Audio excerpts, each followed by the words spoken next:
Bienvenidos y bienvenidas a un nuevo capítulo de Lo Justo y Necesario, transmitiendo por el Periodista TV desde el barrio de Bellas Artes.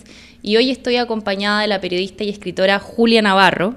Ella es autora de La Hermandad de la Sábana Santa, La Biblia de Barro, La Sangre de los Inocentes, Dime quién soy, Dispara, yo ya estoy muerto, Historia de un canalla. Hoy, en medio de una gira que está haciendo de promoción, vamos a estar hablando sobre su último libro, Tú no matarás. ¿Cómo estás, Julia? Bien, muchas gracias por invitarme. Bienvenida. Me imagino que estos días conversábamos recién fuera de pantalla, han sido intensos. Intensos, sí, pero para mí siempre es interesante el encuentro, sobre todo con los lectores de los países a los que voy visitando para hacer promoción. Y afortunadamente en Chile siempre tengo encuentros con los lectores y es muy gratificante. ¿Y te sientes bien en Latinoamérica? ¿Tienes amigos? No, me siento estupendamente, es decir, el hecho de que tengamos una lengua común, el que se pueda establecer esa comunicación espontánea, el que tengamos pautas culturales parecidas y parte de la historia en común, hace que sea imposible sentirse extranjero en Latinoamérica, de la misma manera que yo creo que los latinoamericanos se sienten en casa en España. ¿Y cómo sientes las declaraciones en ese sentido del presidente de México, que por estos días ha hecho tanta noticia respecto a que España debería hacer un perdón simbólico sobre los crímenes cometidos durante la conquista? Primero no hubo crímenes, hubo una guerra. En todas las guerras se cometen absolutamente atropellos y las guerras nunca son pacíficas. Pero el señor López Obrador, que le supongo una persona bien formada, debería tener conocimiento de la propia historia de su país, y la propia historia de su país dice, y así se lo han recordado incluso algunos importantes historiadores, que la conquista, la llamada conquista, la llegada de Cortés con medio millar de hombres, con 500 hombres, no hubiese sido posible si el resto de los pueblos indígenas no hubiesen sido enemigos de los aztecas. Entonces, Hernán Cortés lo único que hizo fue aprovecharse de esa rivalidad de las tribus indígenas mexicanas para salir vencedor de esa batalla y derrocar al imperio azteca, que era el más importante en ese momento. A mí me ha llamado mucho la atención las palabras que ha dicho hoy el presidente de la Real Academia de la Lengua en México, en el que dice que la conquista de México la hicieron los indígenas y, sin embargo, la independencia de México y de Latinoamérica la hicieron los españoles. Y creo que tiene razón. En ese sentido, ¿tú adhieres a las palabras del rey de España, que rechaza categóricamente? Absolutamente. Es decir, primero, no se puede cambiar la historia. Aunque fuera verdad, no se puede cambiar la historia. Y segundo, me parece que inventar un problema exterior para tapar los problemas interiores es algo ya muy manido y muy antiguo. Hace más de 200 años que México es un país absolutamente independiente. Sin embargo, las condiciones de su población indígena son realmente miserables. ¿Qué ha hecho México en estos 200 años? ¿Y qué está haciendo el señor López Obrador por esas comunidades indígenas que en el comunicado que ha hecho la Asamblea de los Indígenas le están recriminando que ninguna de las promesas que hizo en su campaña las está cumpliendo? Así que más vale que empiece a cumplir lo que ha prometido en vez de mirar lo que hicieron o dejaron de hacer otros. Y luego también me llama la atención, no sé por qué no le pide a Estados Unidos que devuelva a California. ¿No? ¿Tú crees que esta opinión tuya es más o menos compartida dentro del círculo de intelectuales españoles? Yo creo que hay una mayoría de españoles que piensan eso, y hay también la leyenda negra de España, también ha funcionado en algunos estamentos de la política española y, naturalmente, afortunadamente en España no hay un pensamiento único, eso sería terrible, pero yo creo que mayoritariamente los españoles nos hemos quedado perplejos por esta petición del presidente López Obrador, y yo no sé, además creo que, insisto, él debería de conocer la propia historia de su país y prestar atención a lo que dice las propias comunidades indígenas, que le están recordando que no está haciendo absolutamente nada por ellos después de haber prometido tanto y tanto como prometió en su campaña electoral. Entonces, ahora venir a resolver los problemas de México a través de que España tenga que pedir perdón por lo que fue la llamada conquista, a mí me parece que es, que es absolutamente absurdo. Tú no matarás. El tema, uno de los temas que nos convoca hoy y que todos pueden encontrarlo en las librerías de Chile, ya está distribuido, etcétera. La experiencia de leerlo es intensa, pero la experiencia de escribirlo. Como eres novelista, lo sabes. Por eso lo te que pregunto. Es la experiencia de escribir. ¿Lo terminaste el año pasado? No, lo he terminado en septiembre en septiembre del 2008. El libro salió a finales del mes de octubre y trabajamos a contrarreloj para que pudiera salir en esa fecha. ¿Cómo quedaste ese último día cuando ya dijiste, bueno, se va? Pues sabes que el último día, cuando uno pone la palabra fin, yo imagino que a ti te pasa lo mismo, que tienes una sensación de he llegado al fin del camino y de alguna manera en ese momento vienen también todas las preguntas, todas las dudas sobre el libro. Yo en ese momento es cuando pienso en los lectores, en que va a llegar el momento de la verdad, que es el momento del juicio de los lectores, porque al fin y al cabo son los lectores los que tienen la última palabra sobre el trabajo que has hecho. Y sobre todo porque tú has dicho en muchas entrevistas que tú al momento de empezar una historia no estás pensando en el lector, no. Pero sí cuando ya llega a la librería, sí, ahí te preocupas. Sí, ahí me preocupo. Claro, yo creo que si piensas en el lector mientras escribes, de alguna manera te coartas a ti mismo, entonces porque empiezas a pensar que les puede gustar o que no les puede gustar a los lectores y te estarías haciendo a ti trampa y les estarías haciendo trampa a los lectores, de manera que además es que de forma espontánea, de forma natural, yo no pienso en los lectores, yo pienso en los personajes de mi libro, vivo con ellos, me importa lo que estamos construyendo juntos y no pienso en los lectores, pero el día en que el libro está ya en las mesas de las librerías, ese día empiezo a decir, ¿y ahora qué va a pasar? El inicio es impactante, el inicio de este libro, las primeras imágenes, las primeras 10 páginas, ya empiezan a pasar muchas cosas y te van un poco anticipando la violencia de un contexto donde hay mucho terrible dolor. Sí. ¿De qué se trata el libro para los que nos están viendo y todavía no lo han leído? ¿Qué les podemos contar? Menos el final, casi todo. Bueno, este es un libro que trata que refleja cómo era la España de la posguerra, que era una España llena de represión, era una España donde había fusilamientos todos los días, era una España de vencedores y vencidos, donde la crueldad de los vencedores sobre los vencidos era realmente insoportable. Y hay 3 jóvenes que deciden marcharse al exilio, no solamente por razones políticas, 2 de ellos, sino también cada uno por su propio secreto personal, e inician un largo camino en busca de una vida mejor, que es lo que hace todas las personas que se van al exilio o que migran a otro lugar. En definitiva, estás buscando una nueva oportunidad para tu vida. Yo creo que el resumen de este libro está en un poema con el que inicio las primeras páginas. De Constantino Cavafis. Sí, que es el Ítaca de Cavafis, en que Cavafis dice que todos añoramos llegar a Ítaca, pero en definitiva lo importante es el camino que vamos a recorrer, y lo que no llevemos dentro de nosotros mismos no lo vamos a encontrar. Eso es lo que le va a pasar a los personajes de mi novela.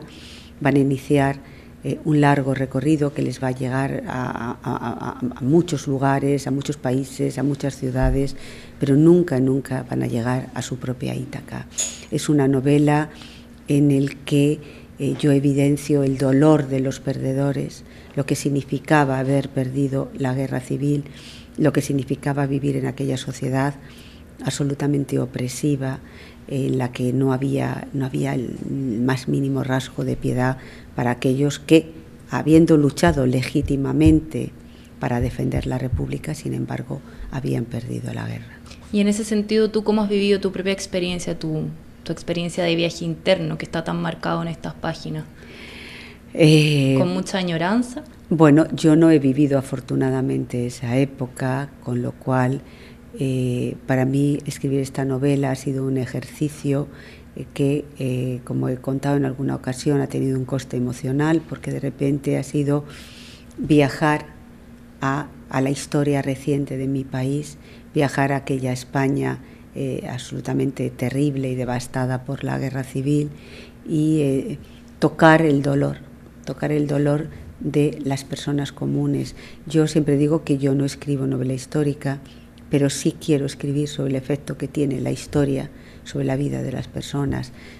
Cuando tú te sumerges en lo que es la vida cotidiana, lo que era la vida cotidiana de los españoles de los años 40, bueno, no puedes por menos que sentir una sacudida. Y aquí además hay un ejercicio de memoria histórica importante, que además ha sido un tema muy cuestionado siempre en España. No, cuestionado no. Pero respecto a, por ejemplo, los monumentos que faltan... Bueno, los monumentos, vamos a ver, en estos momentos el debate en España, que tampoco es un debate porque estamos mayoritariamente todos de acuerdo, es qué pasa con el Valle de los Caídos, por ejemplo, que es el mausoleo donde está Franco, pero yo creo que mayoritariamente estamos todos de acuerdo que hay que sacarle de allí. ¿Cuánto novela y cuánto de historia tiene ese suceso, esa situación, el que tener que sacar, la familia que no quiere? Bueno, pero la familia al final no va... es decir, es una batalla que tiene perdida y ellos lo saben. Es decir, un Estado tiene los resortes suficientes para hacer que algo así se lleve a cabo. O sea, Franco será sacado del Valle de los Caídos, Franco será entregado a su familia, lo tendrán que enterrar en un sitio privado, porque no se trata de sacarle de un sitio público para llevarle a otro sitio público, eso sería intolerable.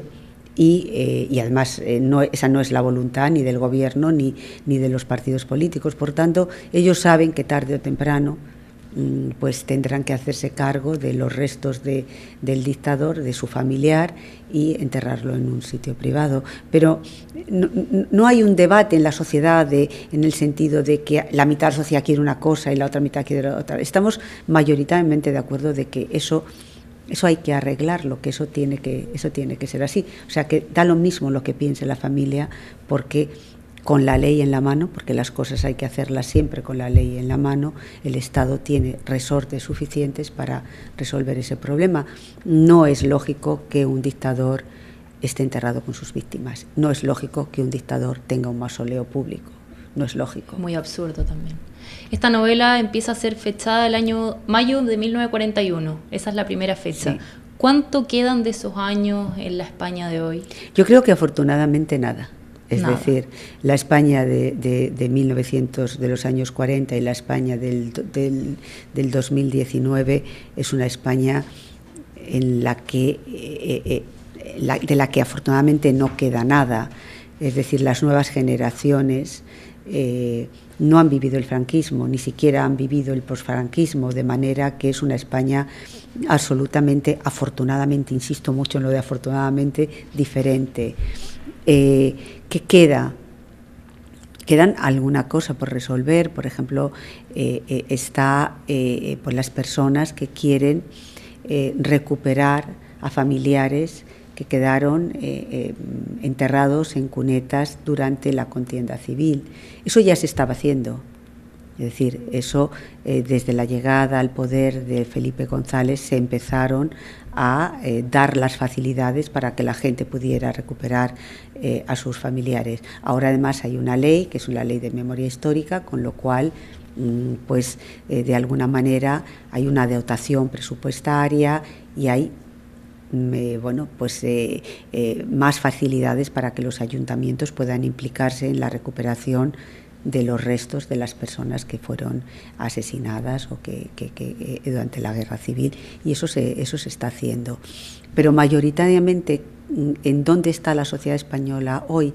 Yo creo que mayoritariamente la sociedad española está mirando el futuro y está mirando con preocupación los nuevos movimientos xenófobos y populistas que están floreciendo como hongos por todas partes del mundo. Lo hemos visto bueno, pues con personajes que han ganado las elecciones en América Latina, pero que también están entrando en los parlamentos europeos, y que eso es absolutamente preocupante, y eso es lo que toca ahora combatir. Y hablamos de un futuro también que está lleno de pasado. Esta novela, Tú no matarás, incluso está dedicada a tus abuelos, sí, a Jerónimo y a Teresa, y eso también es otra bueno, señal, otro mensaje. Porque cuando yo estaba escribiendo esta novela, no podía dejar de pensar que esa era la España de mis abuelos, esa era la España en la que ellos vivieron y sufrieron. Y digo sufrieron porque ellos pertenecían al bando perdedor. De manera que cuando yo estaba buscando detalles sobre cómo era la vida cotidiana, sentía un dolor enorme pensando en lo muchísimo que tuvieron que sufrir ellos. 7 novelas. ¿La gente le interesa leer historias sobre perdedores? ¿Has podido ya empezar como a armar, me imagino que respuestas ya que no podrías haber llegado sino a la escritura, pero sino con la vivencia de la publicación y el contacto de otras personas? Vamos a ver, yo, como decía antes, no quiero contar la historia la cuentan los historiadores, pero sí quiero contar el efecto de la historia en la gente corriente, que eso es lo que yo hago en mis novelas. A mí me interesa indagar sobre la condición humana, me interesa, eso es sobre lo que yo quiero hablar en mis novelas, y el efecto de lo que sucede sobre las personas. ¿Le interesan los lectores? Bueno, pues hasta ahora sí. Hasta ahora me han acompañado leyendo mis novelas y espero que me acompañen mucho tiempo. Yo creo de todas maneras también que el pasado tenemos la obligación y el derecho de conocerlo. Y afortunadamente hoy en día el poder conocer el pasado está al alcance de todos. Pero además seguramente las novelas sí ayudan a conocer otros aspectos más emocionales, más personales de lo que es el pasado. ¿Tú te conoces más después de llamarte como escritora, de empezar a decir, bueno, soy escritora porque tú estuviste más de 30 años en el periodismo, sí, ahora no ejerces como periodista? No, ahora no ejerzo. ¿Qué pasa con esos temas? Nada, no pasa nada. Pasa que tomé la decisión de... empecé a escribir novelas y hubo un momento en el que yo creo que el periodismo exige las 24 horas del día y exige que le des absolutamente todo, y a mí me resultaba muy difícil seguir compaginando esas dos pasiones, la del periodismo y la de los libros, y bueno, hice una opción. Siempre lo digo, seguramente si hubiese tenido 30 años no habría hecho esa opción, pero como ya no tenía, desgraciadamente, 30 años, pues entonces decidí atravesar esa puerta nueva que me abría el mundo de los libros, atravesarla y dedicarme exclusivamente a escribir. Probablemente mucha gente se pregunta, ¿y por qué te demoraste tanto en publicar? O sea, ¿qué pasó para atrás? Porque no sentía esa necesidad.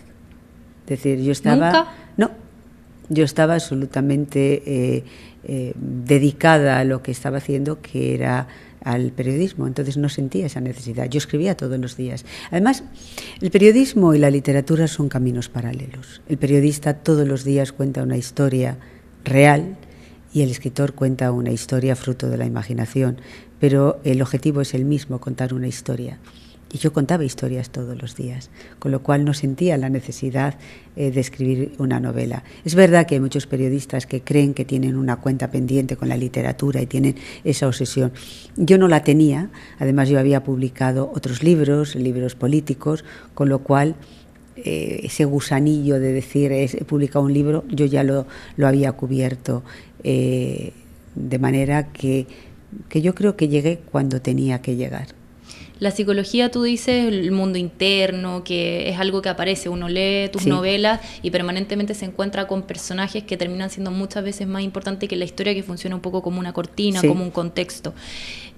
Hubo frases que me fui encontrando en el libro que se repetían, o ideas, mejor dicho, que era, la gente parece una cosa pero terminan siendo otra.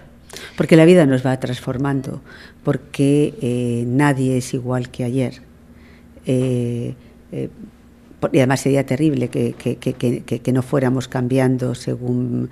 La vida es un aprendizaje, la vida es un camino, como dice Cavafis, en el que te van sucediendo muchas cosas y esas cosas te van dejando una huella y esa huella va transformando tu visión de la vida, tu forma de relacionarte con los demás, tus emociones. Si no seríamos piedras, seríamos seres absolutamente estáticos. Y el ir cambiando necesariamente nunca no tiene por qué ser para mal, al revés. Yo creo que el ir adquiriendo esos conocimientos que te da la vida, bueno, pues son elementos que a lo mejor en ocasiones te sirven para intentar ser mejor. ¿Pero hay que ser valiente para escribir novelas? Hay que ser valiente para escribir novelas. Yo creo que no creo que sea una cuestión de valentía. Hay que tener algo que contar para escribir novelas. ¿Y vamos a seguir leyendo más historias? Yo creo que sí, porque me apasiona contar historias. ¿Alguna que nos puedas adelantar ahora? No. Sí, creo que leí que había una cábala, que tú no querías contar, que tu editor se enteraba en el momento en que tú entregabas el manuscrito. Sí. Y siempre. No se lo cuentas a nadie, así no, ni a una amiga. No, a nadie. No, además me parecería una falta de consideración hacia mi editor contárselo a una amiga y no contárselo a él. No, yo creo que nada es hasta que no es. Quiere decirse que un libro no es un libro hasta que no le pones la palabra fin. Y a mí no me gusta hablar de lo que todavía no es, de lo que estoy pensando, de lo que estoy imaginando, de lo que... No, entonces no lo comparto con nadie hasta que no pongo la palabra fin. El tema de la conciencia aparece como algo que incomoda, pero al mismo tiempo es algo muy tenaz. Y a mí me interesa este tema porque creo que las mujeres hemos tenido que vivir mucho con el tema de la conciencia, con la culpa o con la autoconciencia. Bueno, ¿Cómo yo creo que tú? Todos que somos hijos de una educación, de una cultura judeocristiana, todos tenemos ese peso de la conciencia. A veces me pregunto si aún sin ese peso de esa cultura también sentiríamos a la conciencia llamar de vez en cuando a la puerta. Y he llegado a la conclusión de que sí, que más allá de esas pautas culturales que sin duda nos marcan a todos por la educación que hemos recibido, al final la conciencia es una parte intrínseca del ser humano.